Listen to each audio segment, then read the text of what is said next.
We have health crisis in the industry. We have income crisis in the industry. We don't have any safety standards. The only safety standard the city understands is raising our lease.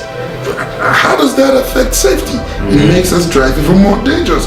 You slap $135 more on me a week, which pretty much amounts to close to $7,000 a year. You think I'm going to drive slow and peacefully? Hell no. I'm going out there to hustle.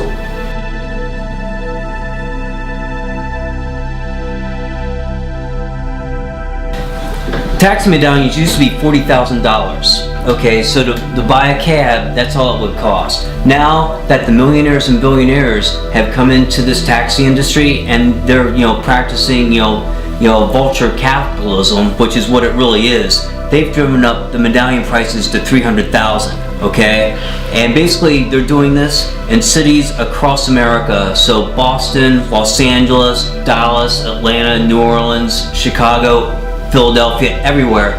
And the whole idea is to get monopolies, which is exactly what Yellow Cab has done. And I'm not exactly sure how much of the fleet Yellow Cab has now, but they might actually, when you include Yellow, which I believe bought Carriage, which I believe bought Checker, which I believe bought American United, that could be almost half the cabs. And with that dominance, they're going to do whatever they want to do. And they're going to pay City Hall off and give City Hall and rich Mayor Rahm Emanuel whatever he wants. So here's the irony: is back when a medallion, a taxi license, only cost $40,000, cab drivers could do really well and actually make a decent living. Now, there were all these many years later, about 18 years later, and taxi drivers actually make 33% less than they were making back in 1995. Yet a tax medallion has increased by 525%.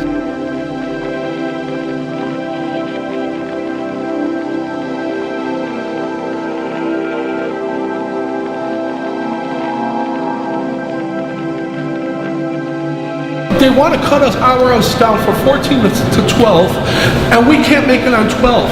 Every year when we're denied a fare increase, we got to work extra hours just to keep our heads above water. Look at the Kangaroo Court on 400 West Superior. They don't give us a fair hearing, and they're finding us guilty on purpose. They're finding us guilty just for the purpose of getting our money. We're here to work to put money in our pockets, not the city's pockets, not the cab company's pockets, but our pockets. Back in 2007, when I petitioned for a fare increase, we had a hearing, they denied us, and they raised our fines 33%. We're tired of being exploited and used as ATM machines.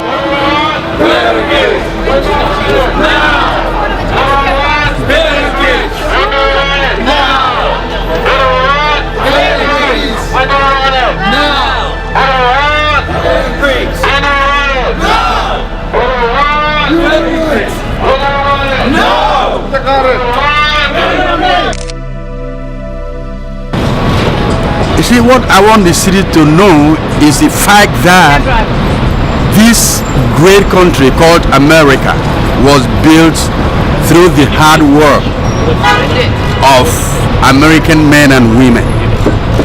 I don't see no reason why cab drivers should be punished because they work hard. Used to be I could take Sundays off. That's becoming less and less possible. I'm at a time of life now where I'd like to take it a little easier, but I find that I'm working harder than I ever have. But that doesn't compare at all to the guys that have 3 or 4 kids and their wife is home and they come from traditional families, and so the pressure on them to make money is enormous. So what we're doing here today is to do something about monies. We need a fare increase, particularly in response to the rising gas prices. We need justice around leases. We need to make sure that those leases are not increased.